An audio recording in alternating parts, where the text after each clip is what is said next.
of artificial plants. Tonight his story comes from the village of Marshfield near Bath. It's there that he found a firm which began in an all too familiar way. To be made redundant is a terrible thing. It can have a devastating effect on a person. They've been doing a job, probably for years, and doing it very well. Then, suddenly, out of the blue, the firm reorganises and they're out of work. The pay packet disappears, so too does their self-confidence. And that is what happened 8 years ago to Paul White. He'd been working in Wiltshire in the farming industry. Married with 2 small children, he couldn't find another job, so he sold his house and sank several £1,000s in a franchise delivery venture. But Paul lost most of that money when the firm which organised the operation shut down shortly afterwards. But today, thanks to his wife Lynn's talents as a cook, their future's looking good. It was during the hard times 8 years ago that Lynn, a former catering manager, baked some cakes to sell on the local WI stall for a bit of pocket money. They sold quite well, really. I used to make a variety of things, including many of those that we still make in the bakery today. And after that, I took some to the local shop in the village, Rodney Arting Stores.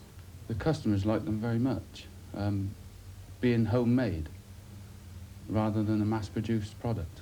And they've been going well ever since? Been going very well. From the way they were selling locally, I thought there was perhaps a good chance that we could make a full-time business of it. So they had a go. At the time, the Whites were living in Marshfield High Street. As Lynn stepped up her cake output, the kitchen cooker rarely had time to cool. And while she baked away, Paul set out to try his hand as a salesman. We started off rather badly, really, in that I didn't go fully prepared. But the second time round, having phoned up 1 or 2 of the delicatessens, they said they'd like to see our product, and I took them in. And every shop that I went to decided that they would try some. They needed more money to refit the kitchen, install a second cooker, and get a better car. The Small Industries Advisory Service gave them lots of support and helped to draw up a plan of action. We then took that plan to the bank, who were, again, very helpful. And because we'd presented it in such a good way, thanks mainly to the small firms, they gave us a loan without any problem at all. As demand for Lynn's cakes continued to grow, they became increasingly cramped in their terrace home.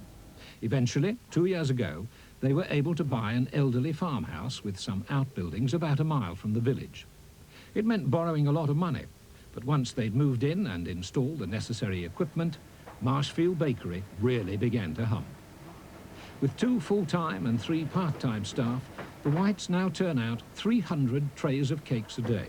That's about 3,000 cakes, and the emphasis is on home-style baking. We make snack bars, things like flapjack, muesli bars, shortbread, caramel slices. We pride ourselves on our home baking.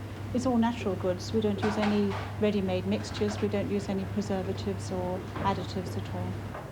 Their last year's turnover was £100,000, and they expect to be well above that this year. But Paul no longer does the selling. The emphasis of our selling operation has changed now from selling direct to customers to selling through wholesalers.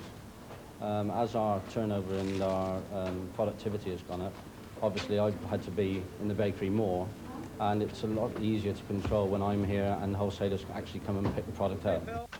Today, the Marshfield products are being sold over much of the southern half of England, and Paul doesn't hesitate to give his wife much of the credit for their success.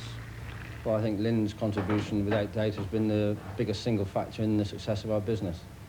She's a workaholic and is prepared to put herself out for the sake of the company and work as many hours as it needs to give a good service to our customers, which is paramount. But what has it been like for her, tied to an increasing number of cookers over the years? It hasn't been an easy time for us. It's been very, very hard. But if your livelihood depends upon it, then that's what keeps you going.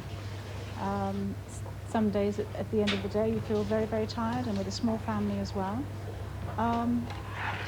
But at the end of the week, when the books are done and things turned out all right, then it's all been worthwhile. The Whites will never forget the shock of Paul being made redundant. But today, the main concern for these new venturers is planning for the future. We're extremely proud of what we've achieved, and wish we'd have started perhaps 10 years ago, in which case we'd been even further down the road to a bit more success. As to what we do in the future, who knows? I think the sky is probably the limit. Wonderful. John Norman will